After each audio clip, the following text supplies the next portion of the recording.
colágeno, donde hay las células intersticiales que tienen actividad hormonal, como recordarán, ahí están las células que producen eritropoyetina, están los vasos capilares. Y toda esta zona, cuando se enferma, se llaman nefritis intersticiales. ¿Y por qué se le llaman túbulos intersticiales? Porque hay una relación, el famoso crosstalk que ustedes han aprendido en inmunología, entre la célula tubular y la célula intersticial, y esto genera pues una serie de mecanismos que van a determinar reacción inflamatoria severa, que puede quedarse en la forma aguda con edema del intersticio, o ante la persistencia de la noxa puede pasar a fibrosis y pasar a las formas crónicas. Tanto la nefritis intersticial aguda como la crónica entran en el diagnóstico diferencial de injuria renal aguda y en el diagnóstico diferencial de enfermedad renal crónica avanzada. La representación es muy variable de acuerdo a las series estadísticas, de acuerdo al ambiente hospitalario, de acuerdo al país donde se reporta, pero por lo general, de las causas de injuria renal aguda, las nefritis tubulointersticiales están entre el 5 al 15%, y las crónicas forman el 20% de las causas de insuficiencia renal crónica. O sea, no es nada de especial. Vamos a empezar con la aguda, en donde el tema fundamental es el edema del intersticio. Cuando la descubrieron en el año 1898, un patólogo formado en los Estados Unidos, Councilman, definía a esta entidad de la siguiente forma, y lo he puesto como dicen los periodistas, SIC, o sea, exactamente como lo definió. Él decía, es una inflamación aguda del riñón que se caracteriza porque hay exudación de fluidos, o sea, hay edema, y hay células en el tejido intersticial, y que se acompaña, pero no depende de una degeneración del epitelio. Lo que menciona es que la exudación no es purulenta, indicando que no hay un proceso pues infeccioso, y las lesiones las describe o son difusas o son focales. Esta fue la primera descripción que aparece en esta oportunidad, y cuando él describe esto lo asociaba a infecciones, y de hecho inicialmente estas se asociaban a infecciones con más frecuencia, y estaba detrás de ella la difteria como una de las enfermedades infecciosas que él describió, y con más volumen, representada la escarlatina.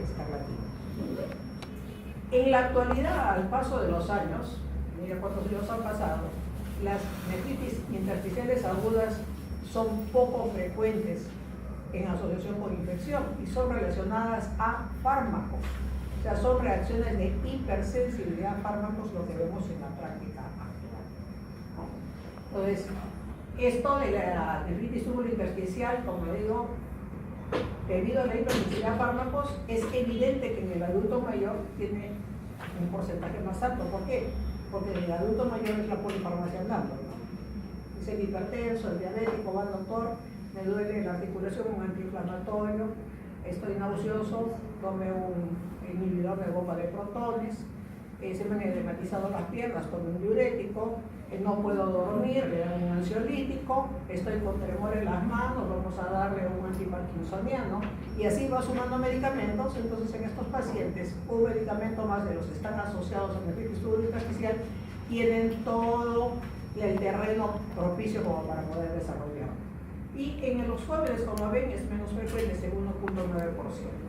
Y en los pacientes con proteinuria o hematuria asintomáticos, no hay realmente una patología para decir este es un síndrome típico, por lo general pueden encontrar hasta en el 0.7% secundarios a nefritis intersticial aguda.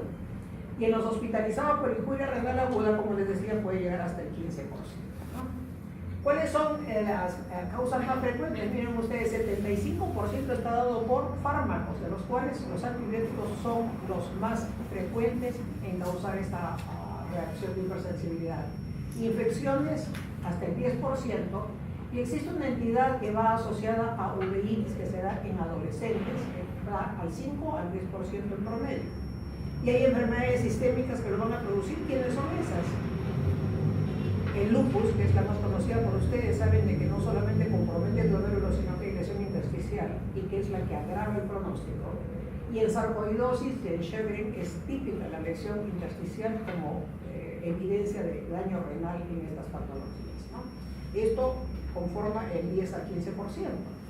Y veamos qué antibióticos son los más frecuentes. Los beta-lactámicos, los usamos con frecuencia en la práctica clínica, sí, son de alta rotación.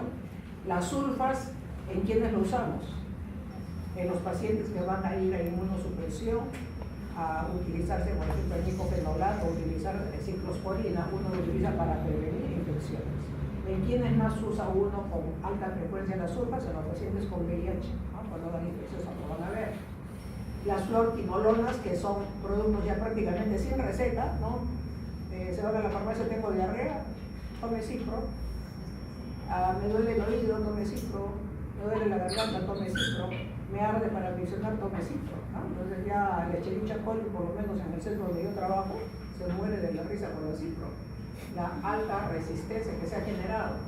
La vancomicina es otro fármaco que ustedes saben que está utilizándose básicamente para estafilococo, ¿no es cierto? La eritromicina es otra. La rifampicina, que como vamos a ver es una de las más tóxicas porque produce reacciones severas. El etalbutol y el cloramphenicol son fármacos que lo producen. Y miren quién ocupa el segundo lugar, los antiinflamatorios, los productos de mayor prescripción en el mundo. Luego tenemos a los diuréticos, a estos tres, hidroclorotiazida, furosemida y anterene, tienen una alergenicidad cruzada con sulfas y parecería ser que ese es el mecanismo por el cual pueden producir esta reacción de hipersensibilidad. Ven ahí a los antivirales que son, están en la lista de los que producen esta lesión. Y miren ustedes, ¿dónde encontramos a los inhibidores de la bomba de protones? Es en el momento actual una de las que causan con más frecuencia nefritis intersticial aguda. Como les comentaba en la clase de injuria renal aguda, toman el omeprazol y lo toman 2 meses, 3 meses, 6 meses, 1 año, y un buen día el paciente aparece con que me ha subido la creatinina y el doctor todavía no sabe por qué es. ¿Por qué? Porque no le he contado de que tome el omeprazol y es parte de como tener en el botiquín pues el alcohol helado, exactamente igual. Me levanto, tomo, me arde, me pegué la bomba el día de ayer, me tomo un omeprazol, ¿no? Y es un riesgo el que no se le advierta al paciente que es un medicamento que tiene que tener un tiempo controlado de prescripción. Los bloqueadores de los receptores H2 tampoco se liberan, ¿no? Así que también están en la lista. Y otros productos que tenemos, el allopurinol, hay que tener mucho cuidado. Actualmente lo que se trata es de bajar el ácido úrico lo más bajo posible, han hecho cardiología y les han puesto como factor de riesgo la hiperuricemia porque genera lesión en las arteriolas y produce hipertensión arterial. Y lo que se trata es de bajar el ácido úrico a valores por debajo de 5. Entonces se usan dosis altas y muchas veces con el paciente con factores de riesgo como ser viejo o tener enfermedad renal crónica leve o moderada pueden intoxicarse. Luego tenemos anticonvulsivantes como lo ven ahí y los inhibidores de la tirosinquinasa que son antineoplásicos.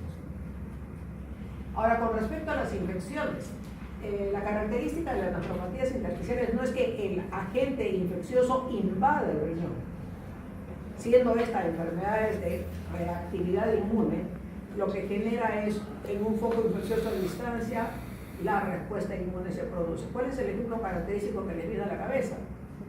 La post-infecciosa, ¿no es cierto? Que hay compromiso glomerular, el compromiso intersticial. ¿El estreptococo está dentro del riñón? No. El estreptococo está en la garganta o está en la piel y produce esa reacción. Exactamente igual pasa con las otras causas. Si les preguntas en un examen de las nefropatías tubulointersticiales de causa infecciosa, ¿cuál sí están relacionadas a invasión del agente causal dentro del riñón? ¿Qué contestarían? ¿Qué cosas sí aparecen en el riñón?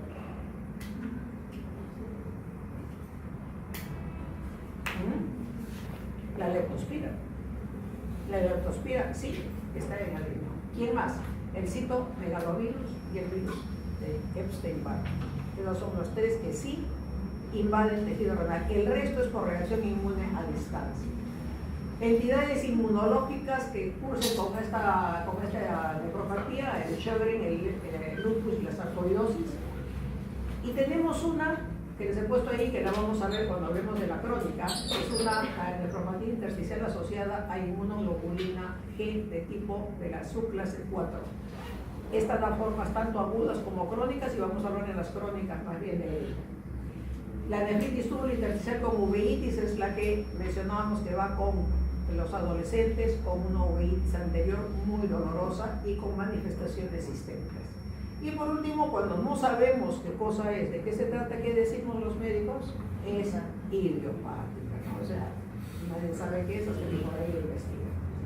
Dentro de la patología que vamos a encontrar, hemos dicho que lo que se produce es un cuadro agudo de infiltración de tipo inflamatorio. Y las células que predominan son las células T y los monocitos macrófagos. Pero miren, hay eosinófilos como evidencia de una reacción de hipersensibilidad. Hay obviamente neutrófilos y existen células plasmáticas en una cantidad importante, sobre todo en esta nefritis por IgG4. Las lesiones en el intersticio, si bien es cierto, son extensas. A nivel cortical, como pueden ver, y a nivel medular externo, son lesiones en parche. O sea, si en una biopsia para confirmar el diagnóstico o uno ingresa y no ha ingresado profundamente, podrán ustedes hacer el diagnóstico de que el paciente no tiene nada. No. Entonces, para poder hacer diagnóstico, la aguja de biopsia tiene que coger el intersticio. Si solamente cogen glomérulos, se pueden correr el riesgo de que les pase esto, de que no haya lesiones porque estas son en parche. Hay reacción inflamatoria en los túbulos, ahora lo vamos a ver con edema y con alteración de la membrana basal tubular que se hace huecos, o sea, se lesiona, se altera la integridad de la membrana basal. Y en las formas como la sarcoidosis o el Sjögren, lo que vamos a encontrar son formas granulomatosas, que no son necróticas, ¿no? Aquí, por ejemplo, tenemos, si ustedes ven, todo el infiltrado inflamatorio que hay. Y si observan, hay zonas en donde ya no vemos túbulos, ¿no? Por ejemplo acá.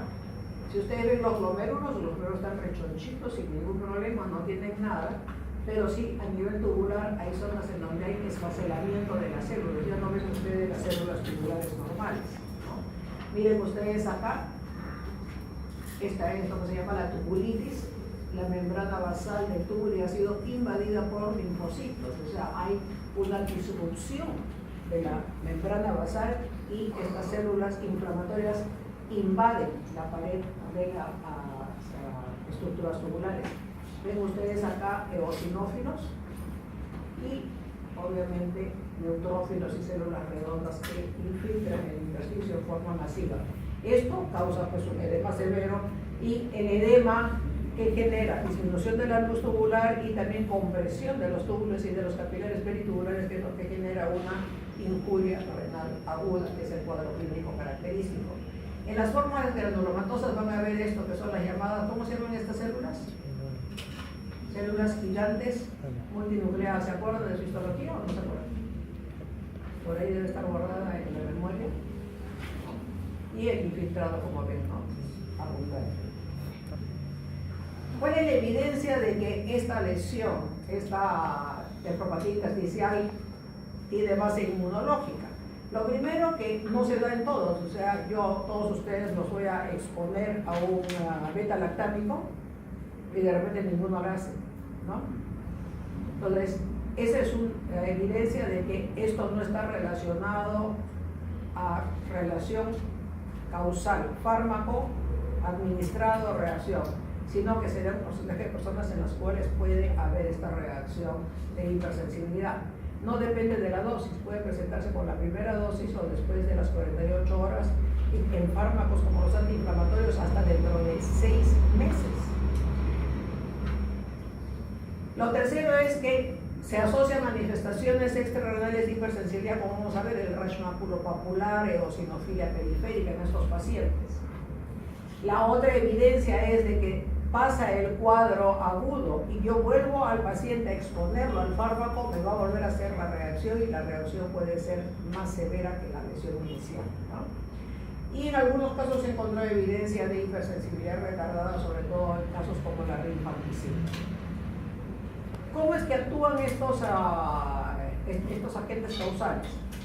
¿Quiénes pueden causar la neuropatía tubular intersticial? El agente causal puede ser un fármaco, pero también puede ser una partícula viral o una partícula de la pared bacteriana, como hemos mencionado, que está asociada a infecciones, e inclusive en los casos de neuropatía obstructiva, en donde lo que sale por el túbulo y por la hiperpresión es la proteína de Tan-Horsfall, esta también está implicada. O sea, la proteína de Tan-Horsfall puede ser antigénica contra nuestras estructuras en el intersticio. ¿Cómo actúan estas partículas antigénicas? Primero, se pueden fijar estructuras renales, o sea, los llamados antígenos plantados, los antígenos que están in situ. Pueden actuar como aptenos. ¿Qué son los aptenos? ¿Recuerdan? Son partículas que pueden generar reacciones inmunes, pero siempre y cuando se unan a una proteína vehiculizadora, a una estructura vehiculizadora, a una molécula que lo vehiculice, que puede ser la albúmina. Son inmunogénicas, pero no pueden desencadenar la reacción solos, tienen que transportarlos a alguien, ¿no? Y por eso se llaman aptenos. Y la mayoría de los antibióticos actúan de esta manera, como aptenos. Necesita quien los vehiculice. Pueden también tener estructuras similares a, digamos, estructuras del túbulo, del intersticio, y lo que van a hacer es generar nuestro sistema inmune y generar una reacción cruzada.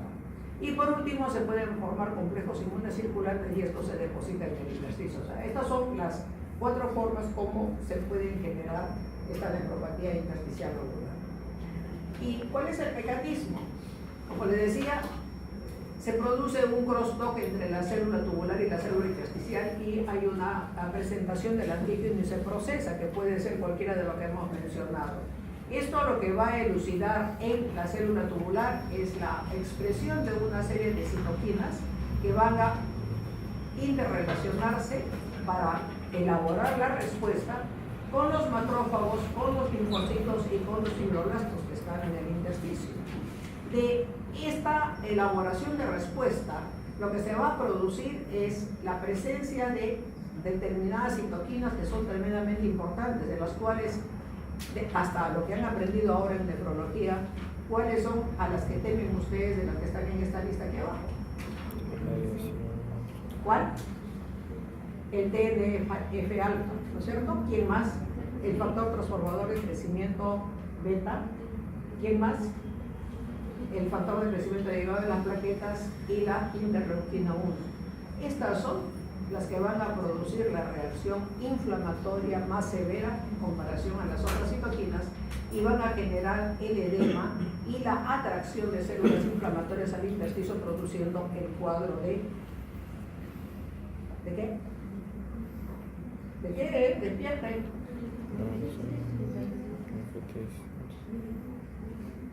¿De qué pues? Sale el edema, comprime al tubo y comprime a los vasos. ¿Qué cosa va a haber? ¿Qué catástrofe se viene?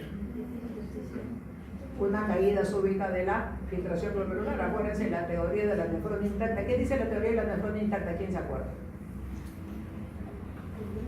Si yo tengo un glomérulo perfecto y el túbulo está enfermo, chao, ¿cierto? No me sirve. Y si yo tengo al revés, tampoco me sirve. O sea, tengo que tener la estructura completa, glomérulo y túbulo. Y si mis túbulos están enfermos, mi glomérulo puede estar muy bien, la membrana basal muy bien, pero no hay para completar la función. Acuérdense que el glomérulo para lo que sirve es para ultrafiltrar la sangre, el plasma y nada más. Quien hace toda la actividad del recambio, reabsorción, qué me sobra, qué me falta, qué tengo que hacer, son los túbulos. Son los que deciden finalmente nuestro volumen de agua, la cantidad de excreción de solutos y de líquidos y las respuestas neurohumorales de acuerdo a nuestro balance de agua y de sodio y nuestra presión arterial, ¿no? Entonces, lo que se nos viene cuando se produce este edema severo es una injuria renal aguda, ¿no? Que es el cuadro con el que se presenta. Entonces, ¿cuáles son las manifestaciones? La función renal cae en forma rápida y puede variar, como digo, en promedio, en la mayoría de casos 3 semanas, pero como les pongo ahí, de un día hasta 18 meses puede ser la presentación de del cuadro. Y en quienes se ve estos periodos tan prolongados con los antiinflamatorios no esteroides que tienen una forma particular de producir esto. ¿Qué puede ayudarnos a poder asumir que esto es una nefritis tubular intersticial? Número 1, la identificación de que el paciente recibe un fármaco que está relacionado a estas reacciones de hipersensibilidad. Y si tenemos suerte puede haber la famosa triada previa, ¿no? O sea, el paciente puede tener fiebre, ¿no? Está en el 50% más, algunas estadísticas dicen 80%, un rash maculopapular que principalmente es en el tronco, pero también puede comprometer extremidades hasta en el 50%. Hay eosinofilia periférica en el 80%, pero miren la triada, o sea, para tener suerte, con la justa llegamos al 10%. Y una de las características de las lesiones por antiinflamatorios es que tenemos que tener así un alto grado de olfato, porque no dan ninguna de estas manifestaciones, lamentablemente. Lo que dan es proteinuria, harinas espumosas, y empezamos nosotros a volar con cuáles son las cosas del sistema nefrótico, y no se nos ocurre preguntar dentro de la lista si ha tenido hepatitis, si tiene, se le cae el pelo, si tiene eritema malar, si tiene úlceras ovares. No le preguntamos, ¿toma usted antiinflamatorios de forma crónica? Porque el antiinflamatorio también es como el omeprazol, ¿no? O como los inhibidores del receptor H2. Todo el mundo se levanta y dice, me duele la cabeza, ¿no? ¿Qué cosa agarra? Ibuprofeno o naproxeno. Son los más populares y son los derivados del ácido propiónico, que son los más próximos que el veneno, ¿no? Pues siempre es importante que cuando haya un compromiso de la función renal en los pacientes, preguntar si es que hay este tipo de fármacos, que la gente lo toma como que es parte del botiquín de la casa. Para la gastritis me tomo, para el dolor de muela, para el dolor de cabeza, para el dolor de la menstruación, o que me levanté con dolor de espalda, lo van a tomar. Otra de las cosas que puede acompañar esto, y que esto es mucho más evidente en los pacientes con antiinflamatorios que hacen esta reacción, pues son las artralgias inespecíficas, que son artralgias que no son simétricas, son migratorias, ¿no? Pero ojo, es artralgia, no es artritis. Si hay artritis hay que pensar en otras cosas. Artralgias que no son simétricas. Mire que puede llegar hasta el 45%, o sea, es importante. Entonces, si alguien que viene con retención diclofenac, de episodinas espumosas y artralgias, no voy a pensar en que tiene una glomerulopatía lúpica de patrón 5, membranosa. Tengo que pensar también en los diagnósticos diferenciales, ¿no? Esta asociación de estos síntomas que le digo de la triada se conoce como el síndrome de DRESS. ¿Qué cosa es el DRESS? Son las reacciones de hipersensibilidad asociada a manifestaciones sistémicas, ¿no? Que puede hallarse hasta en el 40% en los pacientes con esta exposición. Ahí están las lesiones maculopapulares, como le digo, son más frecuentes en el tórax. Por razones obvias, solamente le pongo la espalda del paciente. Y miren las piernas del mismo paciente. Y estos son todos los datos que ustedes pueden encontrar. Este es de un estudio hecho de un metaanálisis. El promedio en porcentaje de los hallazgos. Insuficiencia renal aguda, 100%, porque todos hacen deterioro de función renal. Con requerimiento de diálisis hasta en el 40%, o sea, pueden haber lesiones que pueden ser graves. Artralgias en el 45%, luego viene fiebre, el rash maculopapular, la eosinofilia. Miren, la presencia de microhematuria es alta, ¿no? Pero podemos tener también hematuria macroscópica, que es de muy baja presentación. Y el sedimento de orina es patológico, porque no solamente hay microhematuria, sino que hay leucocituria y hay proteinuria no nefrótica. Pero ¿qué característica tendrá esta proteinuria? ¿Qué me dicen? ¿Qué tipo de proteinuria será? ¿Cuántos tipos de proteinuria conocen? ¿Ah? A ver. Tubular, de sobrecarga. ¿Y esta a qué correspondería? ¿Y qué cosa encontraríamos entonces en la orina? ¿Qué proteína está? Claro. Beta 2. Beta 2, ¿qué fue el apellido? Microglobulina, ¿qué más?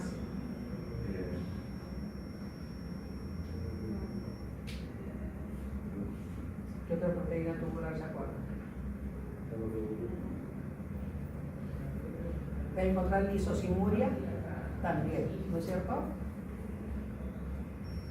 Y hay proteinuria nefrótica. Sí, ¿en quién es la proteinuria nefrótica que estábamos comentando?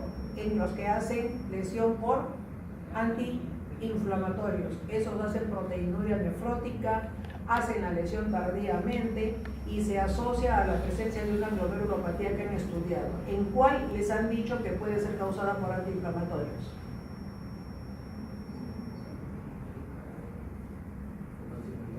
¿Ah?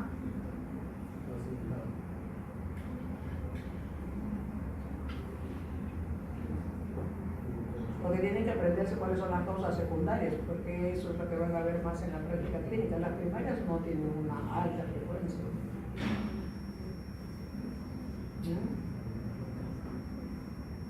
¿Se acuerdan todo lo que producen los antiinflamatorios? Hoy día han hecho la mesa redonda, ¿no? ¿Qué han aprendido? ¿Han ido a las mesas redondas hoy día?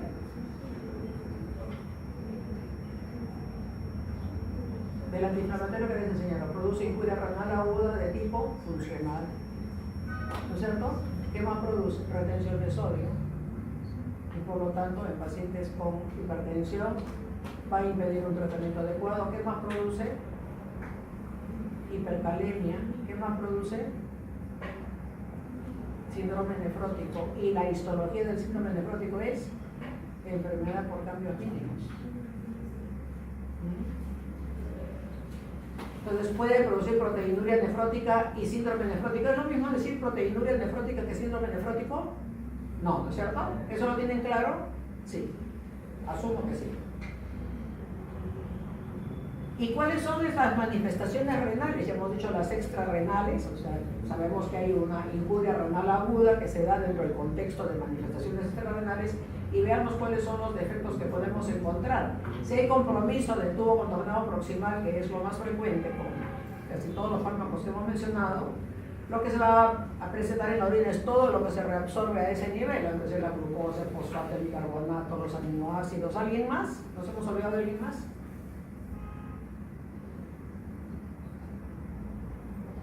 Si se reabsorbe el 65-67% de sodio, ¿por qué no pongo sodio ahí?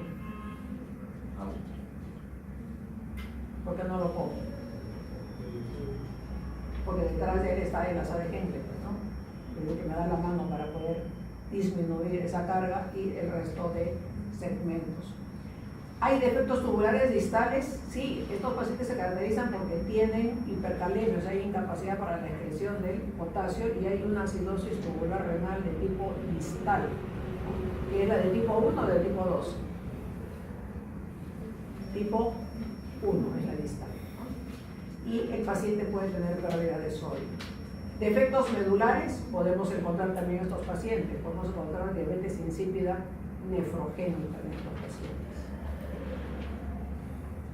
¿Qué alteración metabólica produce diabetes insípida nefrogénica? ¿Dónde están los chicos del 12 de mayo? Vargas, ¿dónde está? ¿Quién produce diabetes insípida nefrogénica?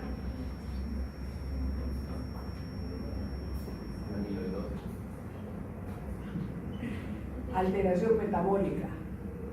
¿Se acuerdan en la mañana que vimos al paciente cama 17? ¿Qué tiene? O el linfoma con hipercalcemia más de 15, ¿no? ¿Y qué decíamos que causaba la hipercalcemia?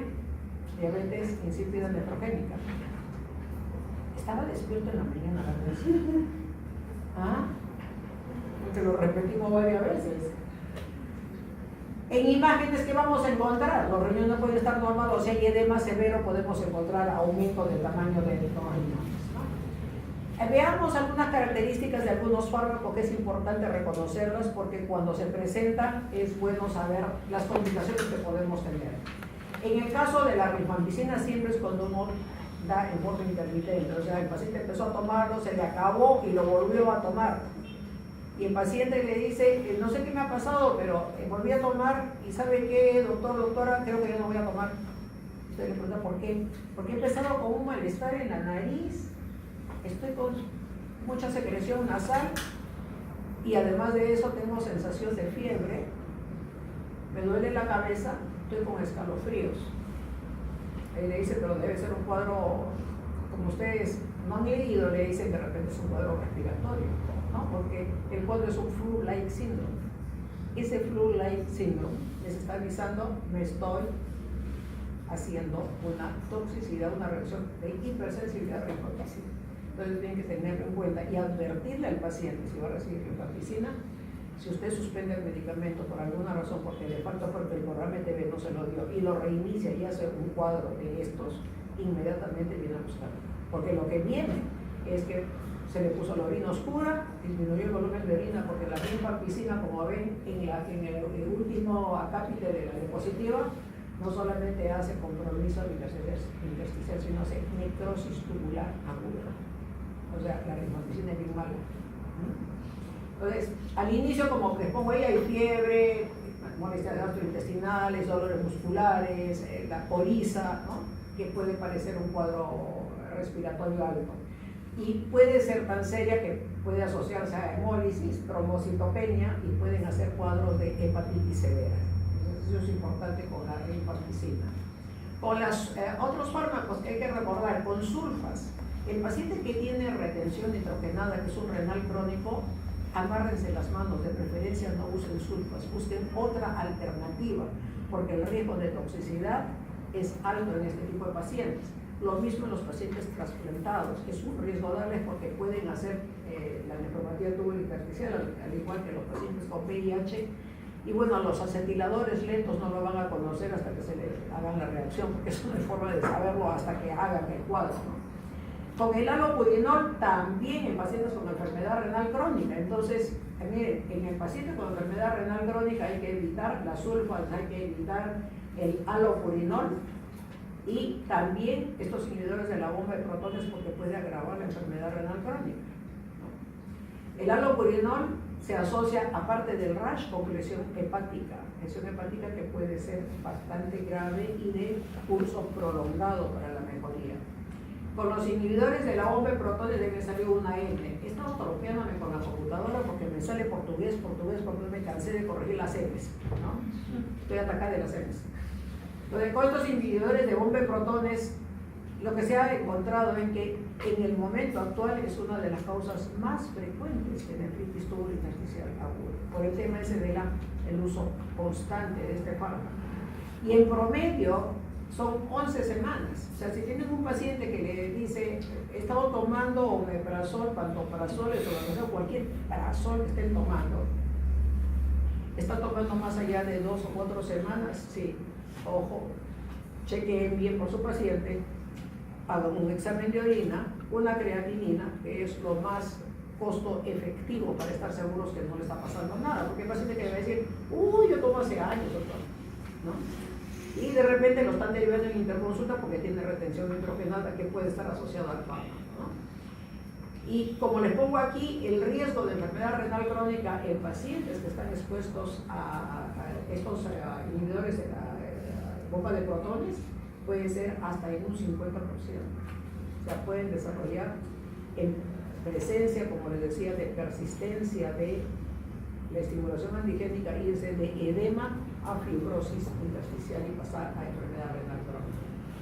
Y con los 5 aminosalicilatos hay fibrosis intersticial crónica, ¿no? Y esto ustedes saben que se usan para qué los aminosalicilatos. ¿En quiénes lo usamos? La sulfalacina, por ejemplo, ¿en quién lo usamos? En la enfermedad de Crohn. Aquí están los famosos antiinflamatorios, que son los más malos. Como les decía, esto es de presentación muy lenta y el tema es que el paciente viene porque tiene proteinuria, tiene orinas espumosas, porque aquí hay proteinuria masiva en un porcentaje bien alto, ¿no? Como ven ahí, 75%, o sea, hacen proteinuria masiva antes de que hagan retención nitrogenada, ¿no? Y como ven, estos sujetos, 0.2 por 1000 sujetos van a hacer esta nefropatía intersticial aguda, hacen proteinuria que puede ser hasta severa y la enfermedad de cambios mínimos, es la SM, enfermedad de cambios mínimos. ¿Cómo es que se produce esta lesión? La inhibición de la COX-1 o COX-2, por eso no les he puesto cuál de ellas porque es por las dos, hace que el ácido araquidónico se vaya a leucotrieno y estas activan a las células que quedan. Y por ahí es donde se empieza toda esta cadena inflamatoria, ¿no? Y como les decía, la mayoría se deben al ácido propiónico y son los que más usan, ¿no? Cuando ustedes preguntan, ¿y qué toma para su dolor de cabeza, para su cólico menstrual, para su dolor de espalda, para su dolor de rodilla? La edad de los dolores que empiezan después de los 60 años, ¿qué toman? Ibuprofeno y naproxeno, ¿no es cierto? Y esos son precisamente los derivados del ácido propiónico y son los que más producen esta nefritis tubulointersticial. Y como le decía, las manifestaciones de hipersensibilidad son muy pocas, o sea, no nos ayuda mucho. ¿En quién es más frecuente? En sujetos que pasan los 50 años, que es la edad de los dolores, ¿no? Como cuando vienen los pacientes, me duele acá, doctor, ¿qué tengo? Yo les digo, está con enfermedades del alma. ¿Del alma? Y dicen, bueno, si estoy deprimido, no, del almanaque. No, del alma. Y generalmente son tiempos prolongados de uso. ¿En quién debemos sospechar? Y eso ya lo digo por experiencia personal, en los que son pacientes de odontólogos. De personas que van a hacerse colocación de pernos, porque se les han caído las piezas dentales. Son sometidos a gingirectomías, a remoción del nervio, a colocación de pernos y hacen reacciones inflamatorias severas. Y estos pacientes toman antiinflamatorios cada 2 o cada 8 horas por meses. Y por lo general son los pacientes en los que yo he encontrado que hay esta reacción. También los he visto en gente que tiene pues, problemas como artritis reumatoidea, ¿no? Es un grupo bastante grande, pero hay que sospechar en los clientes de nuestros amigos odontólogos, porque ellos utilizan mucho este medicamento, ¿no? Las asociadas a infecciones, como les decían, pueden ser por invasión directa. ¿Cuáles eran las de invasión directa? La leptospirosis era el ejemplo clásico, ¿no? Aparte de la pielonefritis. Y después, ¿qué más? El Epstein-Barr, el citomegalovirus y el antivirus, que se los he puesto ahí. Entonces, por lo general, la reacción aguda con edema severo se debe a una reacción inmune de un foco infeccioso a distancia, como la post-estreptocócica, por ejemplo. El antivirus es uno de los más graves porque causa edema intersticial y hemorragia marcada. Entonces, estos pacientes hacen hematurias bastante evidentes. Tenemos acá el famoso TINU, el TINU, que es la nefritis tubulointersticial asociada a uveitis, que decía que se presenta en adolescentes, que es una enfermedad autoinmune. Menos del 5%, pero es importante tenerlo en cuenta cuando tenemos a chicas jóvenes, porque básicamente es en mujeres. El paciente viene con dolor ocular por una uveitis anterior y vienen o porque tienen dolor o porque tienen dolor con fotofobia, me molesta, tengo que andar con lentes oscuros, no puedo ver, me fastidia, o tienen visión borrosa, o pueden tener las tres cosas. Generalmente esto va asociado a manifestaciones sistémicas porque esta es una enfermedad autoinmune, ¿no? Y se asocia a hiperglobulinemia. ¿Cuándo hacemos el diagnóstico? Cuando tenemos estos datos, pero tenemos que descartar todas las que son similares. ¿Cuáles tenemos que descartar si es que amerita el caso? Tenemos que descartar el Sjögren. Tenemos que descartar la enfermedad de Behçet, sarcoidosis y lupus. ¿Por qué? Porque todas esas dan compromiso ocular. Han hecho ya inmunología, ¿no? Sí. Ya, entonces ya me entienden. Muy bien, ¿cómo hacemos el diagnóstico? El diagnóstico de sospecha es una injuria renal aguda, me elevó la creatinina de forma rápida, pero aquí el sedimento urinario es diferente al de la necrosis tubular aguda. ¿Cómo era el de la necrosis tubular aguda? Los cilindros celulares de color marrón o pardo rojizo, ¿no es cierto? La prerrenal limpio y la postrenal, si no tiene prostatitis ni ninguna infección, también es limpio, anodino. En estas no, porque hay gran invasión en el intersticio de células de todo tipo y por lo tanto en estos pacientes vamos a encontrar, aparte de la elevación de la creatinina, un sedimento patológico. Va a encontrar leucocituria, hematuria, cilindros leucocitarios y una de las características es la eosinofiluria, que si la encuentran los va a ayudar. Si bien es cierto, no es de presentación frecuente, no podemos decir tampoco que tiene alta especificidad, ¿no? Su especificidad no es muy alta. Lo más importante es asociarlo con todo lo que tiene el paciente, identificar si hay un fármaco asociado o una infección asociada y el diagnóstico exacto cuando no encuentro un fármaco, ¿no? O sea, el paciente me hace la reacción, no encuentro el fármaco, no hay ninguna otra cosa que me explique la retención hidrogenada de aparición rápida, tengo que biopsiarlo. Porque normalmente la nefritis tubulointersticial aguda no se hace biopsia, así como en lesión mínima que ustedes no hacen biopsia, ¿no es cierto? Lesión mínima, ¿cuándo hacen biopsia? Pregunta de examen. Asumo, porque lo he hecho esa clase. ¿Cuándo se indica biopsia renal en una lesión mínima? ¿Ah? En el adulto, muy bien. ¿Qué más? ¿Y en los niños? Sí, claro, pero ¿cuándo? Cuando no hay respuesta a los corticoides. Claro, o sea, cuando hay córtico-resistencia o cuando hay córtico-dependencia. O sea, estoy en la etapa del tapereo hacia abajo del corticoide y vuelve a aparecer la mamá con la tira reactiva que ustedes le decían usar y dice, otra vez ha cambiado de color, doctora, mi hijito otra vez está haciendo proteinuria, ¿no? Le vuelven a subir la dosis, otra vez arrancan de cero, no hay proteinuria, empiezan otra vez a bajar y aparece nuevamente. Ahí hay que biopsiarlo. Puede seguir siendo una lesión mínima que va a requerir asociar otra medicación, pero ¿cuál es el temor? ¿A quién se parece? A la glomerulosclerosis focal y segmentaria en la población pediátrica. Y entonces es el temor más grande, porque esa sí es mala, esa sí lleva a falla. Entonces, en el caso de pos estreptocócica, ¿biopsian o no biopsian? Cuando el cuadro es típico, pico de pato, pata de pato, dice cuacuá, no lo tomo. Pero si tiene pico de pata, pata de pato y dice miau, tengo que biopsiarlo. ¿En qué consiste el miau en la pos estreptocócica?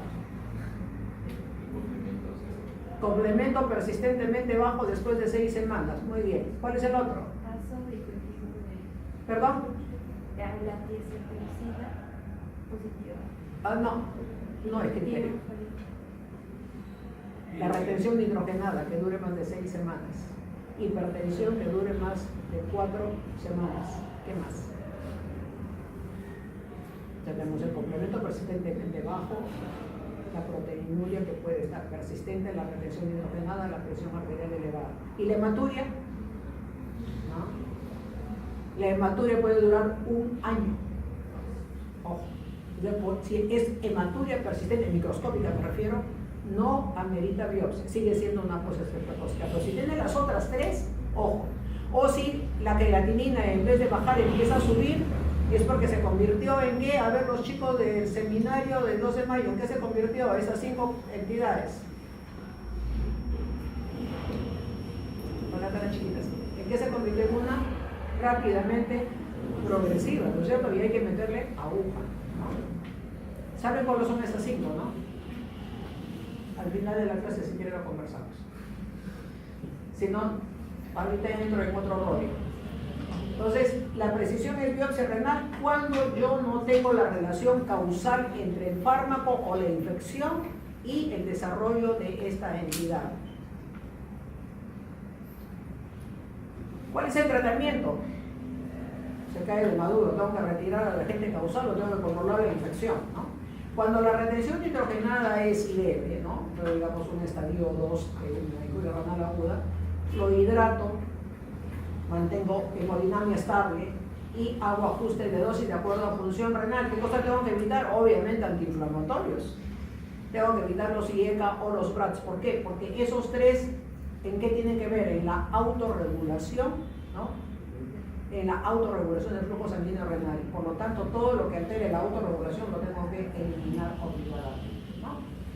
Si persiste esta injuria, o sea, retiré, le di terapia de soporte y continúa la injuria renal o empieza a elevar los nitrogenados, ¿qué tengo que hacer? Tengo que biopsiarlo para poder estar seguros de que no me está haciendo una complicación, ¿no?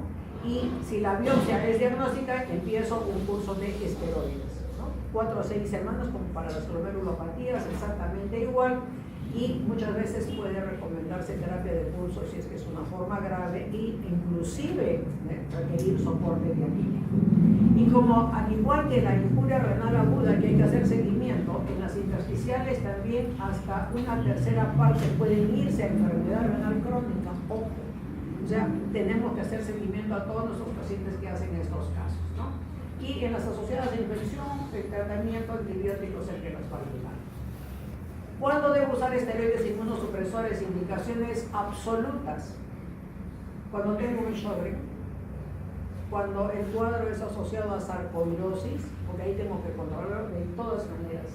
Cuando es una lúpica, que me ha hecho una nefropatía lúpica y que ha hecho nefritis intersticial aguda, Adultos que tienen nefritis intersticial aguda con uveitis, no los adolescentes, sino el adulto.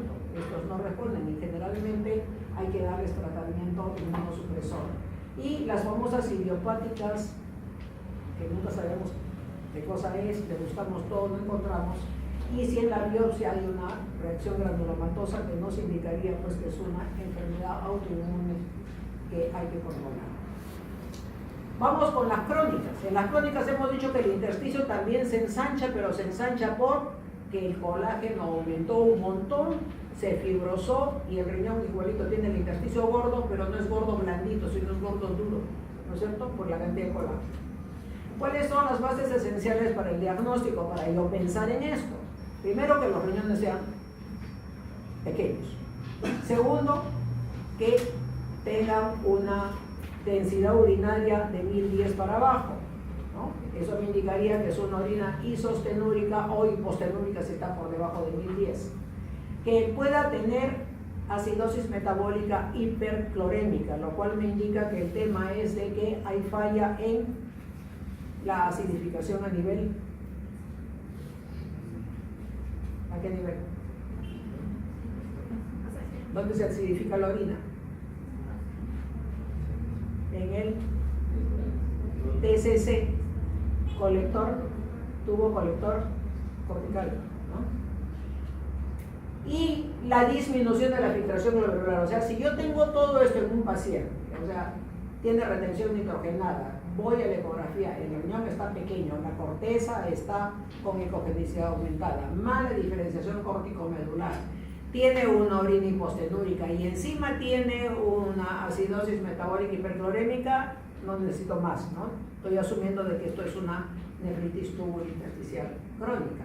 ¿Cuáles son las causas? Aquí hay las causas las más conocidas porque la lista es mucho más larga. De las hereditarias tenemos la enfermedad renal poliquística de la adultez autosómica dominante, que encima de los quistes que le van a arruinar la corteza al paciente, lo va a llevar a diálisis, tiene también componente intersticial, hay fibrosis. El riñón esponjoso medular, que es de mujeres jóvenes, caracterizado por infecciones urinarias recurrentes y enfermedad litiásica. Se debe a dilatación de los túbulos distales. Toxinas exógenas, la más frecuente, que es la que vamos a hablar un poco, la nefropatía por analgésicos, pero también puede ser producida por el litio, los anticalcineurínicos que se usan como drogas antirrechazo, ¿no? ¿Cuál es la más conocida para ustedes que han visto en glomerulopatías? Ciclosporina, y la otra es atrotinos, muy bien. El cisplatino, que es un antineoplásico, y miren a nuestros amigos los antiinflamatorios también están metidos acá. Como ven, los antiinflamatorios no son ningunos santitos y son los productos OTC más prescritos. Nefropatía por plomo, cadmio, y vamos a hablar de las hierbas chinas y de lo que es la nefropatía de los Balcanes, que es muy similar y últimamente ya se ha encontrado la ligazón entre ambas. Las metabólicas tenemos la hiperuricemia, ¿no? Que produce obstrucción intratubular, la hipercalcemia. El potasio bajo que produce, lo han visto cuando han hablado de el sodio y potasio. ¿Ya han hecho clase de potasio todavía? Está bien. Bueno, la hipocalemia lo que produce es degeneración vascular a nivel colector y distal, y produce alteraciones en la capacidad de concentración y dilución urinaria. Y produce en esos túbulos que entran a ser vacuolizados, producen lesión inflamatoria severa y producen fibrosis intersticial. Lo mismo que la hiperoxalud y la cistinosis.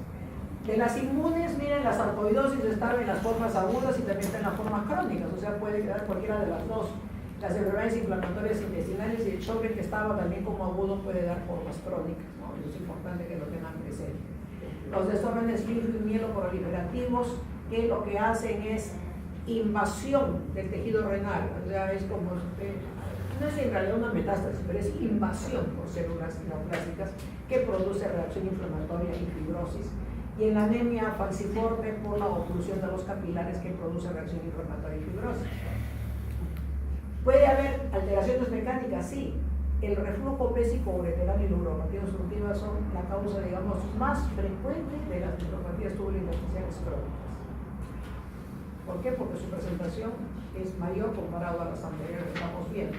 Y vamos a hablar también de la nefropatía mesoamericana y la de Sri Lanka, la nefropatía de los Balcanes, que como les he dicho es unida o pegada a la de las hierbas chinas.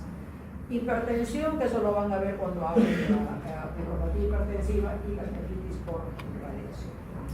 Entonces, ¿cuál es la característica aquí? En la otra decíamos que había edema, gran infiltración en el intersticio por monocitos macrófagos, por neutrófilos, habían eosinófilos y células plasmáticas, ¿no es cierto? Con disrupción de la membrana basal tubular por invasión de linfocitos, ¿se acuerdan? Aquí, ¿qué es lo que tenemos? Aquí no es nada bonito, acá ya es fibrosis. Aquí lo que se ha estimulado es la formación de colágeno en presencia de una partícula antigénica que está persistente y machaconamente fregando el intersticio. En la otra se fue, acabó el tema. En esta no, persiste la noxa. Podría ser las proteinurias, por ejemplo, ¿no? La proteinuria por eso es tóxica y la proteinuria es una de las que causa estos problemas. Aquí lo que hay es que los fibroblastos proliferan y la infiltración es por células redondas. Los túbulos o están con la luz cerrada o están tremendamente dilatados con las células aplanadas, y eso es lo que forma los famosos cilindros serios que aprendieron en el examen de orina. Esos salen de estas nefropatías intersticiales severas. Los túbulos se van a atrofiar entonces o se van a dilatar, y cuando es muy avanzada, como les voy a mostrar en una diapositiva, parece que estuviesen viendo ustedes la lámina de el coloide tiroideo, porque se tiroidiza el riñón. Lo que se deposita en el intersticio es una matriz extracelular compuesta de colágenos 1, 3 y 5 que el fibroblasto, que está hiperactivado, empieza a producir. Y la filtración glomerular se compromete aquí más lentamente, o sea, aquí no es caída brusca, aquí es progresivo conforme va la fibrosis. Es por eso que cuando les han enseñado glomerulopatías, ¿qué les han dicho? ¿Cuáles son los factores de mal pronóstico en cualquier enfermedad glomerular? 1. ¿Perdón? La proteinuria. Proteinuria que no remite. ¿Ya? Muy bien. Sí, Hipertensión desde el inicio. ¿Qué más? Compromiso de la función renal de inicio. Y la otra, fibrosis, compromiso tubular intersticial. Si el patólogo les informa compromiso del intersticio, guillotinado el paciente, pronóstico malo. Y ahora van a ver por qué. Aquí, como ven, es lo que les decía, estas son formas avanzadas. Miren si no se parece al coloide tiroideo. ¿Dónde estás, flecha? Aquí estás. ¿La ven? ¿Y por qué digo que es avanzada? Porque miren ustedes a los glomérulos, ¿cómo está el espacio de Bowman? Parece que se ha puesto al saco prestado, ¿no? No se le dieron el terno del gorro. Porque el glomérulo está retraído, o sea, es una etapa avanzada.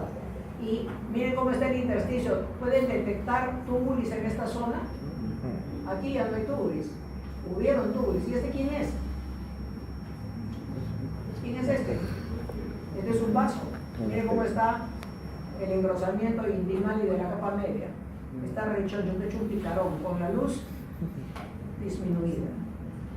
O sea que esta es la razón por la que cuando hay compromiso intersticial en una glomerulopatía uno dice que las cosas están mal. Y hemos visto esta diapositiva, pero la vimos hasta acá, ¿no es cierto? En la primera. Ahora, lo que les decía es que la noxa persiste, que puede ser el antiinflamatorio persistentemente o una partícula bacteriana persistente, ¿no? O la presencia de proteinuria. Este fibroblasto va a ser estimulado crónicamente, va a empezar a reproducirse, pero también se produce algo interesante. Hay un cambio fenotípico. Pasa a ser un miofibroblasto. Y aquí empieza la desgracia del pobre paciente que tiene componente intersticial. El miofibroblasto, ustedes saben que produce todos los colágenos de la matriz extracelular. Y las metaloproteinasas que ustedes recuerdan que empiezan a comerse como Pac-Man a la matriz extracelular, no aumenta porque se nos ocurre que nos aumentó la matriz, y vayan metaloproteinasas, aumenten o tómate esta vitamina para que te aumente. No aumenta, tenemos un número fijo. Por lo tanto, se ve sobrepasada en su función y dice, bueno, pues ya que me importa, si total me pusieron demasiado trabajo, que vean ellos qué hacen. ¿Y qué va a pasar con esto? Va a empezar a generarse fibrosis.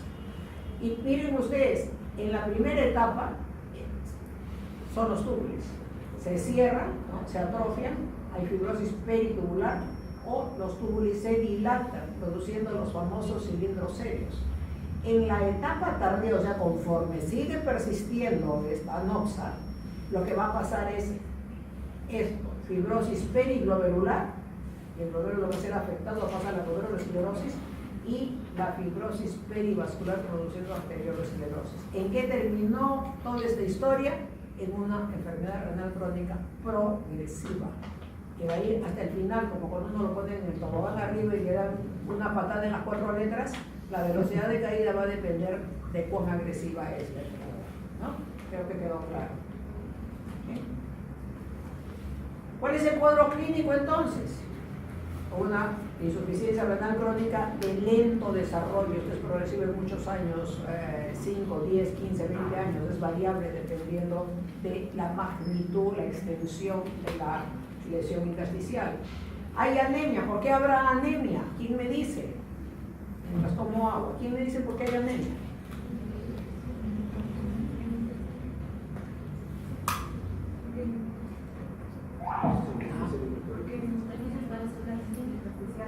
En el intersticio están las células intersticiales que producen eritropoyetina, ¿no es cierto? Entonces hay un déficit que va más temprano de lo que le tocaría si es una enfermedad clásica, las glomerulopatías, donde hay componente intersticial sin que el glomérulo esté enfermo, pueden hacer anemia estupenda. Uno dice, oye, pero el glomérulo está bien bonito en la biopsia, sí, está bonito, pero que informa la eritropoyetina no es el glomérulo.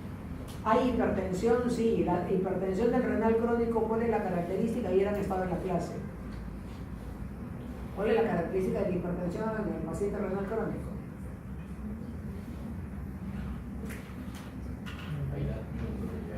¿Cómo? O sea, hay un daño endotelial. En todas las hipertensiones el daño endotelial.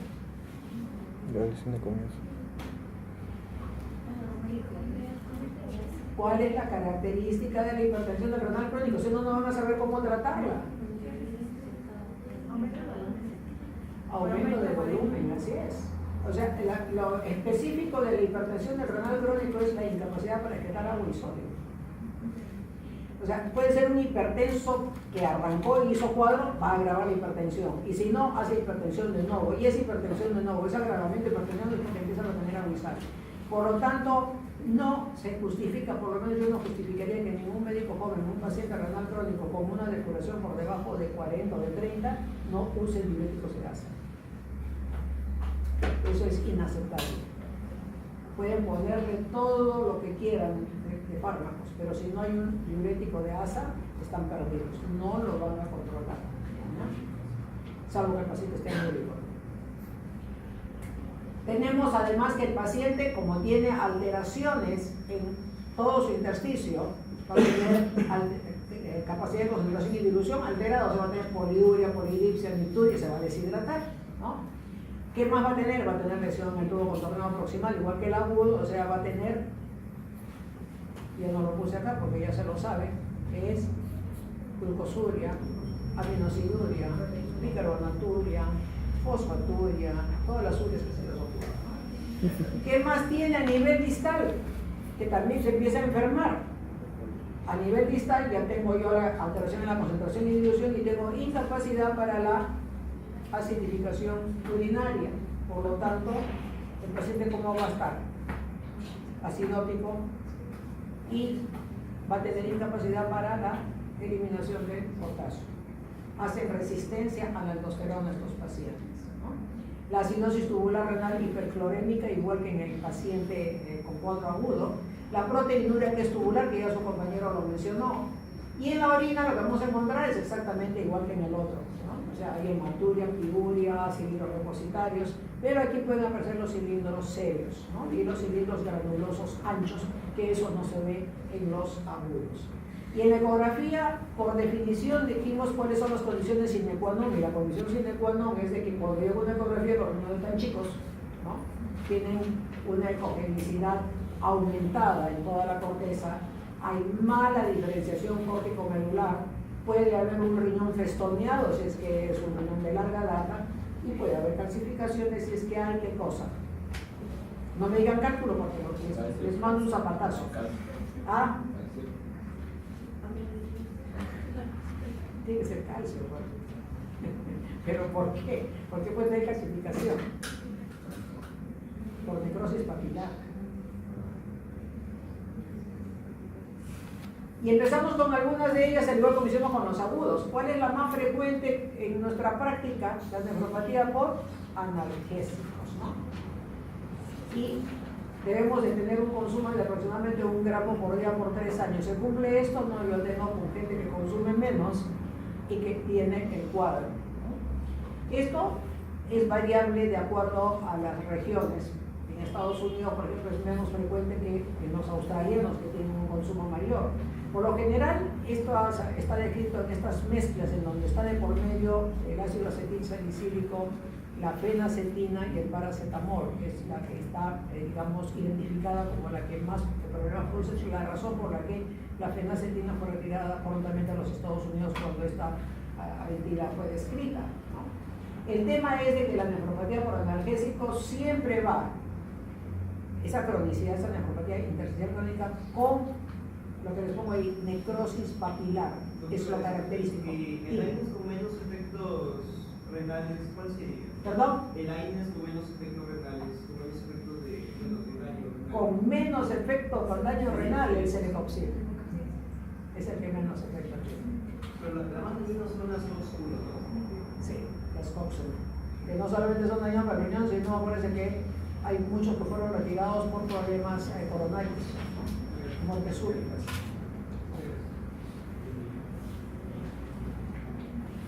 ¿Por qué se produce esta nefropatía por analgésicos? Porque estos se localizan a nivel medular. ¿Y qué cosa tiene de característica la zona medular del riñón? ¿Cómo es la circulación? ¿Rápida o lenta? Lentaza. Por lo tanto, permite tiempo de contacto mayor. Y eso facilita a que estos malagentes de los analgésicos produzcan más daño. ¿En qué se basa esto? La fenacetina es, digamos, la madre del cordero. Esta se convierte en acetaminofén y a las células le quita su glutatio. ¿Y qué cosa es el glutatio? Es el antioxidante principal de todas nuestras células, ¿sí o no?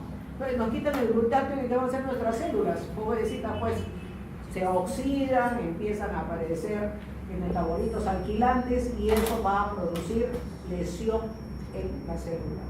Lesión y reacción inflamatoria. Hipoxia, ustedes saben que genera reacción inflamatoria, ¿no? Se inhibe la síntesis de prostaglandinas, obviamente, porque esa es la función del antiinflamatorio que va asociado como es la aspirina. Y si a estos pacientes tienen la mala suerte de que toman un diurético o están decretados de volumen por diarreas o por vómitos, la toxicidad puede ser mucho mayor, ¿no? ¿En quién es más frecuente? En mujeres entre los 30 a 70 años. Me duele la cabeza, no me toques, ¿no? Es chiste de novelas, ¿no? Es para que se despierte un poco, los vemos aplastados. ¿Qué características tienen estos pacientes? Bueno, por lo mismo que son enfermedad renal crónica, estos pacientes tienen malestar, pérdida de peso y dispepsia. ¿Por qué tienen pérdida de peso y dispepsia? Porque hacen lesión, tiene el efecto lesivo sobre la mucosa gástrica. Entonces hacen dispepsia, bajan el apetito y qué otra cosa más, pueden hacer sangrado digestivo, ¿no? Así, goteo a goteo, no visible, es sangre oculta que uno puede encontrar en heces y por esa razón hacen anemia tempranamente también estos pacientes, ¿no? La insuficiencia renal crónica, al igual como hemos visto para la mayoría, todas son de lento progreso y alteran lo mismo que hemos mencionado, no hay ninguna otra diferencia. Tienen hipertensión arterial y anemia, y acá la anemia es mucho mayor que en el que tiene nefritis tubular intersticial crónica por otra causa, porque acá hay pérdida crónica por el efecto lesivo en la mucosa. Hay hipercalemia también, exactamente igual por la falla a nivel tubular para la secreción de potasio. Pero acá sí lo interesante es que estos riñones sí tienen calcificaciones y tienen los bordes festoneados. Aquí esto no falla. La nefropatía por analgésicos es así de agresiva.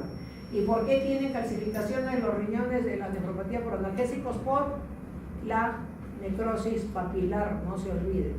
Cuando les abren nefropatía por analgésicos, inmediatamente pongan en su cabecita necrosis papilar. Entonces, vamos a ver ahora cuál es la característica de esta. ¿Qué riesgo tiene la nefropatía por analgésicos? Una vez detectada, una de las cosas que está descrita es su asociación con neoplasias del uroepitelio, desde la pelvis, uréter, vejiga. Hay una asociación bastante, digamos, la relación de causalidad está más que demostrada. Miren acá cómo ven a los riñoncitos. ¿Están regulares? No, están irregulares en su contorno. La corteza está adelgazada. No puedo diferenciar corteza de médula y encima tengo estas calcificaciones por la necrosis papilar, ¿no? Como que el riñón se me ha quedado chico. ¿Se dan cuenta? Y estos son los criterios tomográficos, inclusive hay criterios tomográficos para la nefropatía por analgésicos, ¿no? Miren este riñón de un estudio de necropsia. Y este es un riñón normal, miren, ustedes ya lo han visto en sus clases, ¿no? En imágenes. Estos son los riñoncitos gorditos, parecen unos picaroncitos. No tienen calcificación, no tienen nada, está lindo, precioso, pero miren, cuando hacen una insuficiencia renal moderada por analgésicos y por desgestoneado y hay calcificaciones, en las radiografías simples de abdomen o en las sonografías respiratorias es lo que se llama el signo del anillo, que ustedes han escuchado, ¿no? En tomografía lo que viene es esta calcificación, y como ven aquí, esto es mucho más severo, la corteza más adelgazada y con calcificaciones importantes. Esto es lo que utilizan muchas veces para poder hacer la clasificación, ¿no? Si A más B, o sea, esto más esto, es menos de 113 en varones o menos de 96 en mujeres, se considera que estas formas irregulares y calcificadas pueden corresponder a una nefropatía por analgésicos, porque es la que más achica el riñón. Con obstrucción y reflujo, o sea, el prostático o el que tiene reflujo vésico-ureteral, ¿qué es lo que pasa? Hay un aumento de la presión retrógrada, ¿no es cierto? Como hablábamos en la clase de injuria renal aguda, para las neuropatías obstructivas. Y ese aumento de la presión retrógrada que hace para las fuerzas de Starling va a impedir la filtración glomerular porque tiene una fuerza mayor que se está oponiendo a la presión hidrostática que facilita la extravasación de fluido.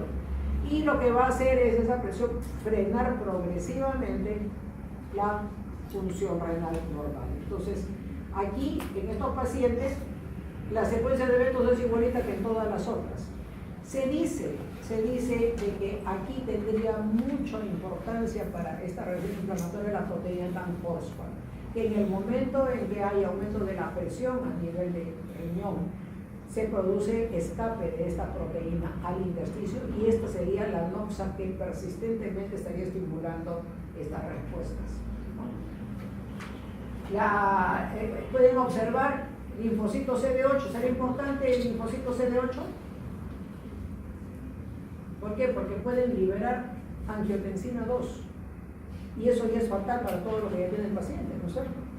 Acuérdense que el mesangio tiene receptores para angiotensina 2, entonces si tengo yo exceso de angiotensina 2, ¿cómo va a estar el mesangio? Contraído y cerrando luces capilares. Entonces eso es importante recordarlo cuando tenemos que hablar de la fisiopatología. Además pueden expresar qué cosa, tromboxano A2, y el tromboxano A2 ¿qué cosa es? ¿Es vasoconstrictor o no? También, ¿no es cierto? Y el factor transformador de crecimiento beta, ¿qué hace? Fibrosis, ¿no es cierto? Muy bien. Entonces, lo que está puesto al final es importante que lo graben, que se lo lleven a casa, porque van a encontrar literatura en que dice, cuando el paciente tiene obstrucción del tracto urinario, o mejor, en los casos, cuando tiene reflujo vésico-ureteral y no está infectado, tiene menos riesgo que el que está infectado. Falso. Todos los estudios han demostrado de que en ausencia de infección igualito progresa, igualito. Con los uratos hay que tener mucho cuidado porque viene el paciente con una historia de cálculos por ácido úrico, le encuentran los cálculos por ácido úrico, le encuentran hiperuricosuria al paciente y le encuentran retención de hidrógeno y dice, esa es una nefropatía por uratos. ¿Estoy en lo correcto? No. La nefropatía por urato se da específicamente en el paciente que tiene hiperuricemia persistentemente. O sea, ese que tiene hiperuricemia, o tofos, sin tofos, como quiera, que tiene hiperuricemia de larga data, ese es el que hace el depósito de el urato amorfo en el intersticio. Las otras formas de lesión, si me preguntas en el examen cuáles son, litiasis por ácido úrico, y la otra, el síndrome de lisis tumoral, ¿no? Que cuando se aplica quimioterapia a un paciente que no está protegido se libera gran cantidad de ácido úrico, generalmente por valores encima de 15, y esto produce obstrucción intratubular y da una forma de injuria renal aguda, ¿cierto? Entonces, el urato tiene 3 manifestaciones. ¿Cuál es la que nos interesa para este caso? El urato amorfo en pacientes hiperuricémicos de larga edad. Entonces, esto es importante porque eso se va a depositar en el intersticio y lo que va a generar son esas células gigantes que vimos en la diapositiva cuando hablábamos de las granulomatosas. Y veamos la de hierbas chinas que fue descrita en el año 92. En 9 mujeres en Bruselas que se fueron a tratar con un doctor chino, con el doctor Pum, Pim, Pan, no sé, y les dio pues unas hierbitas, ¿no? Y las hierbitas tenían contaminación con un hongo que tiene un ácido que es el ácido aristolóquico, y el ácido aristolóquico es fatal para el intersticio renal, porque lo que produce es fibrosis severa en el intersticio y produce fibrosis en la corteza, o sea, agarra completo el riñón. Y en tiempos cortos puede llevar a la persona a terapia de reemplazo renal, en el lapso de pocos años. Pueden presentar síndrome de Fanconi, sí, porque la lesión es mucho más severa en el tubo contorneado proximal. Acuérdense que el síndrome de Toni-Fanconi es esa disfunción múltiple del tubo proximal donde el glucosuro y el todo lo que se han perdido. Acá, al igual que quién se asocia a tumores del uroepitelio, ¿quién era? ¿Quién se asociaba a tumores del uroepitelio?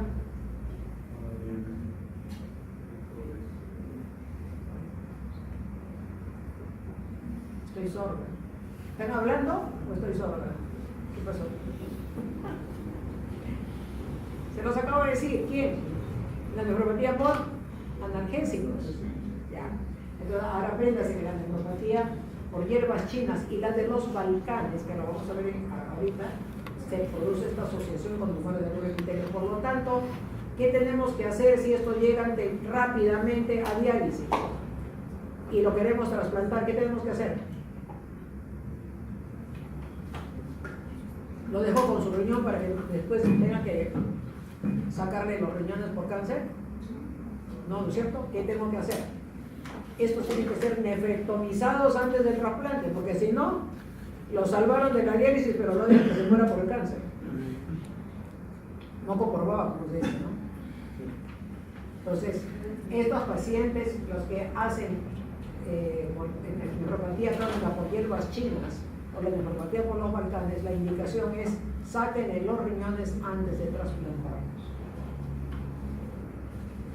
Y tenemos la nefropatía por los Balcanes.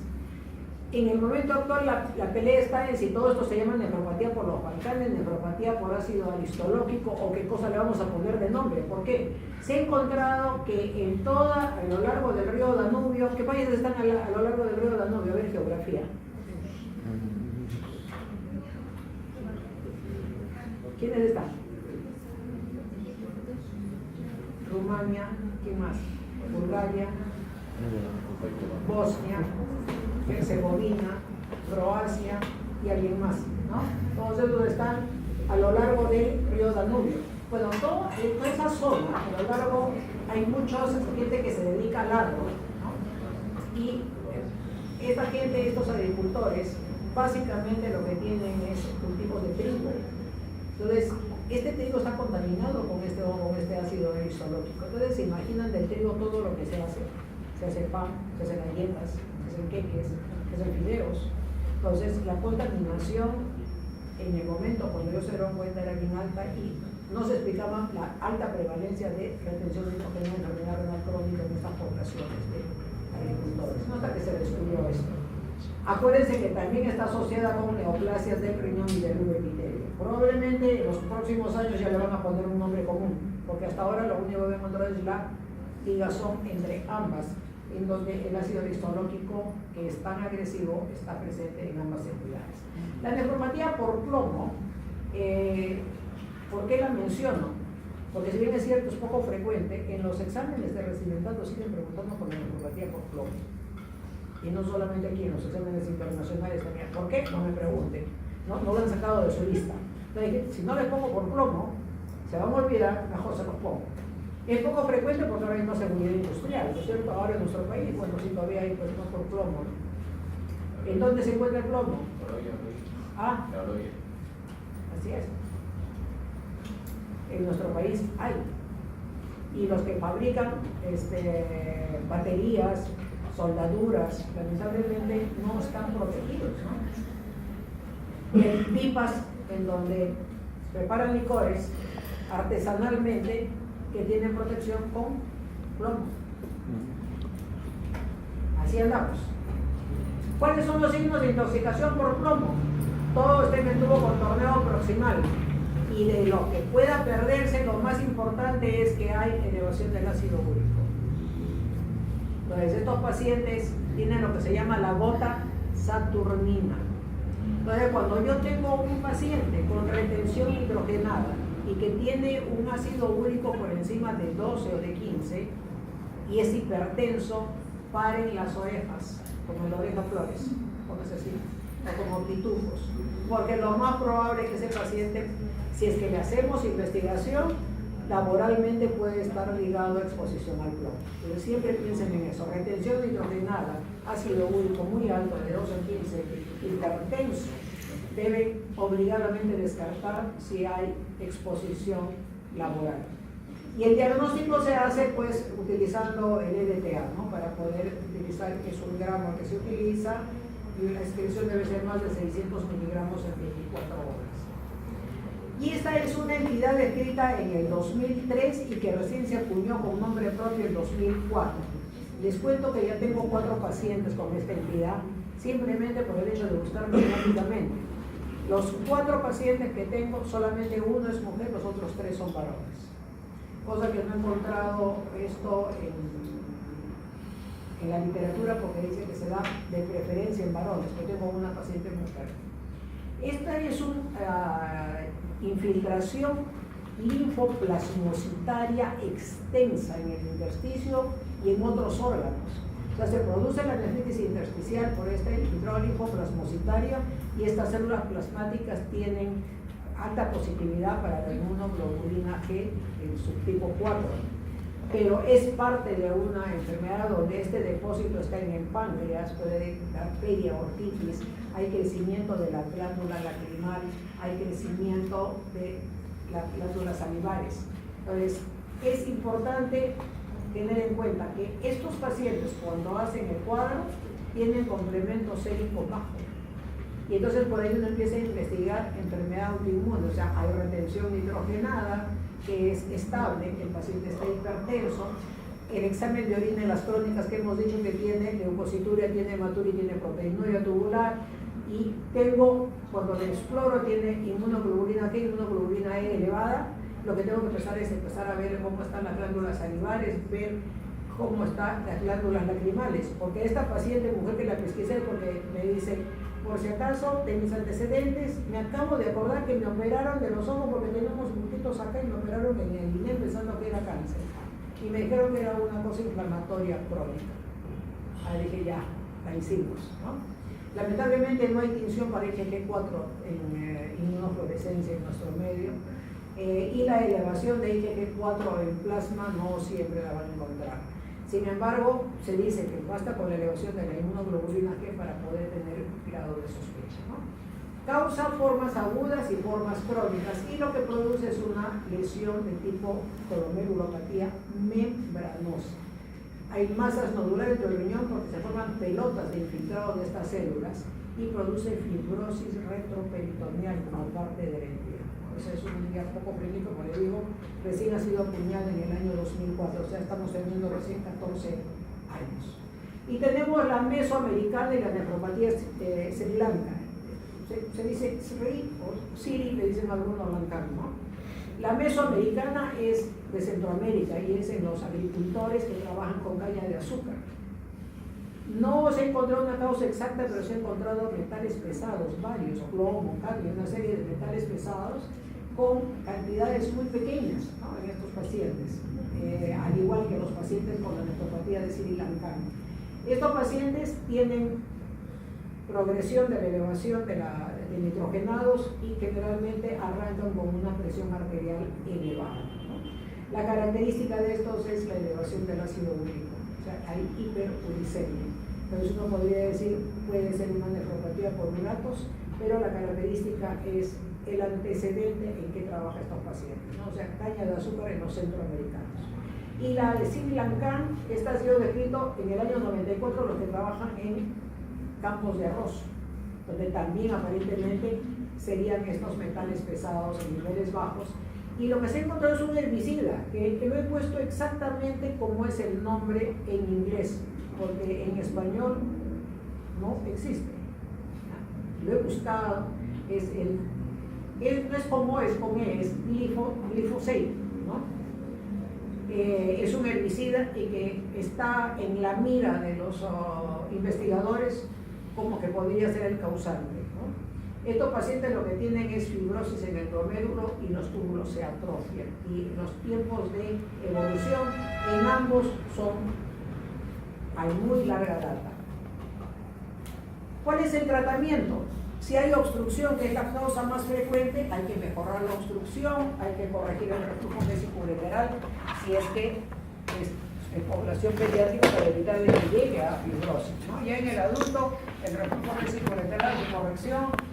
Acuérdense de que la fibrosis es, como les decía, ponerle mentobón en la parte alta y darle la patada en las 4 letras, ya no lo van a parar, ¿no? Retiro de analgésicos cuando hay este dato.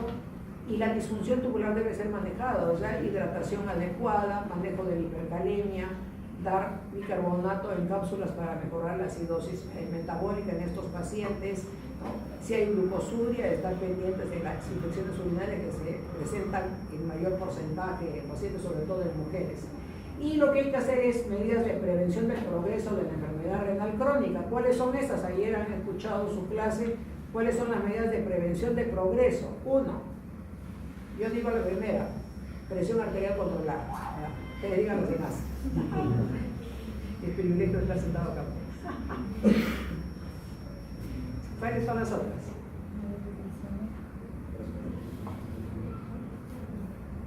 O sea, ¿cómo manejo mi paciente renal crónico? El paciente renal crónico es responsabilidad de todos ustedes.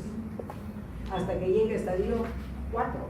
Estadio 4 recién el nefrólogo. Pero la prevención y el manejo por contrarreferencia, que eso es lo que tienen que hacer, por contrarreferencia, es hasta que el paciente termine el estadio 3. Por lo tanto, ¿qué es lo que tienen que hacer con el paciente? Ya, control de la presión arterial, ya lo dije. ¿Qué más les dijeron ayer? ¿Ah? Muy bien, por lo tanto, la hipertensión, ¿con qué lo maneja? Con IECAS o con BRATS, ¿no es cierto? Que es la idea. Cuidando qué cosa cuando utilizo IECA o BRAT. Si yo arranco, ¿cuánto se me permite que cae la filtración glomerular como consecuencia del fármaco, y que por la hipótesis del trade-off yo tengo que aceptarlo, porque va a permitir que mi paciente me vaya bien, pero yo le voy a bajar la tasa de filtración glomerular? ¿Cuánto es ese porcentaje que yo puedo permitir que baje la tasa de filtración glomerular cuando uso este fármaco? Porque acuérdense, cuando la filtración glomerular cae, ¿qué hacen las nefronas? La teoría de la compensación es, tengo que aumentar la carga filtrada. O sea, lo que hacían 100 obreros, ahora lo van a hacer pues 60 o 70. ¿Qué tengo que hacer? Abrir mi bocaza, ¿no?, como arteriola aferente, y lo que voy a generar es aumento de la presión hidrostática, y de esa manera aumento la tasa de filtración. ¿De acuerdo? Si yo le doy un IECA o un BRAT en alguien que está con la boca abierta con aumento de la presión para mantener filtración, y le abro la eferente, ¿qué le hago? Filtración glomerular disminuye, ¿no es cierto? ¿Sí o no? ¿Me está siguiendo? ¿Qué porcentaje es aceptable? Menos del 30%. Si cae más del 30%, para la mano, cambia de indicación. Probablemente el paciente está teniendo la hemodinamia en niveles tan estrechos que el simple hecho de ponerle el fármaco puede agravar la enfermedad renal. Muy bien, ¿qué más hace? O sea, presión arterial controlada, si tiene proteinuria, debo elegir un ECA o un BRAC. Si no tiene proteinuria, puede utilizar un bloqueador de canales de calcio o un beta bloqueador tipo carvedilol, que es el de mejor perfil, o puedo utilizar un antihipertensivo de acción central como es la alfa-metil-2, porque se está usando ahora bastante en pacientes renales crónicos, ¿no? ¿Qué más? Rápido, de paso repasamos la clase de ayer. ¿Qué más se hace? Ustedes están con el paciente. Ahorita me lo van a mandar a estadio 4. ¿Qué más? La dieta. Ya, usted me decía así, pero no me dice, pues. Hable. Ya, ¿qué hago con la dieta? ¿Cuáles son las estrategias con la dieta? Reducir la sal. Reduzco la sal, muy bien. ¿Qué más reduzco? La carga proteica, ¿no es cierto? De 0,8 a 1 gramo como máximo. Y le digo carnes rojas, usted se olvida. El rojo no existe para usted, solo blanco. ¿Qué más le digo en la dieta? Le limito el potasio, 40, 60 miliequivalentes, no más. ¿Qué más le limito? El fósforo, pues. No más de 800 miligramos en 24 horas. Y el control de volumen líquido si es que tiene la figura del paciente. Ya, termine. ¿Qué más? Si el paciente me dice, doctor, me levanto 4 veces en la noche a orinar y a veces me arde para orinar, pujo para orinar, tengo doble chorro, me orino los zapatos, y usted dice, bueno, señoría, usted está con la función renal que tiene, ya no voy a hacer nada. ¿Le dicen eso? No. Hay que solucionar la obstrucción. ¿Por qué? No solamente es por el beneficio de la obstrucción, sino por el riesgo de infección. Las infecciones desencadenan descompensación en el paciente. ¿Qué más? Tengo que chequear a qué hormona. A la paratormona, así es. Cuando la depuración ya está en 60, ya la PTH hace rato que subió. Pero ¿por qué el calcio y el fósforo me salen bonitos? Cuando la función renal cae por debajo de 60, el fósforo se retiene. Y a la hora que el fósforo se retiene, es bien coqueto, le dice al calcio, vete conmigo. Y el calcio bien tontito se va con él. Entonces, cuando se va el calcio con él, ¿cómo queda el calcio en nuestra sangre? Abajo. ¿Y a quién estimula? A la paratormona. ¿Qué hace la paratormona? Saca calcio y fósforo de nuestros huesos. Y eso si persiste crónicamente, y yo soy bien sonso y no le mido la PTH, ¿en qué voy a terminar? Que los huesos del paciente van a estar como galleta de soda el día que se quiera trasplantar. O sea, de trasplante, para la primera caída se fractura todo. ¿No es cierto? Ya. ¿Qué más le tengo que vigilar? Eso es lo que tienen que hacer ustedes, ¿sabes? O sea, la tarea de ustedes cuando vean pacientes renales. Chequen el examen de orina para estar seguro que no hay leucocituria, detectar infecciones tempranas. Todos los medicamentos que producen nefrotoxicidad tienen que ser regulados. No puede tomar antiinflamatorios, salvo cosas excepcionales. Tiene que tener cuidado con el contraste. Le dicen, mire, si va a recibir, necesita usted un examen de contraste, vaya al nefrólogo que tiene que hacerle nefroprotección. Tiene que hidratarlo, ponerle su N-acetilcisteína, pero usted no me recibe contraste porque eso está prohibido. Cuando va a entrar a la sala de operaciones, cuando usted, ¿alguien se ha operado de algo acá? Apéndice, levante la mano. ¿Quién se ha operado de apéndice? Amígdalas. ¿Nadie se ha operado de nada? ¿Están completitos todos? Ya. ¿Usted es operado? Ya. ¿De apéndice? No, vesícula. Vesícula. ¿Desde qué hora la pusieron en ayunas a usted? Desde la mañana, porque la operaron a la 1 de la tarde. Y la pusieron en ayunas desde la mañana. ¿Desde qué hora? 7 de la mañana. ¿Y la noche anterior había comido? No, como teníamos, estaba mal. Ya. Generalmente cuando me entras a la persona que le dice, señor, usted se hospitaliza el día anterior y no va a recibir absolutamente nada, mañana usted entra a la sala de operaciones a las 8 de la mañana. La sala está ocupada, el anestesiólogo llegó tarde, el cirujano tuvo una emergencia, el tránsito, se retrasa la cirugía. Y todo ese rato, ¿cómo está nuestra volemia? Disminuida, pues.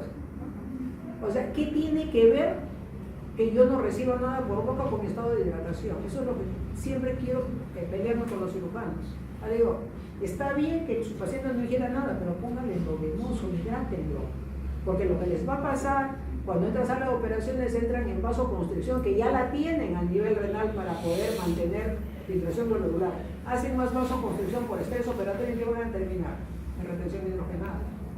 Y como la hormona antidiurética se estimula al máximo, le meten agua y agua y agua y el paciente como sale hinchadazo.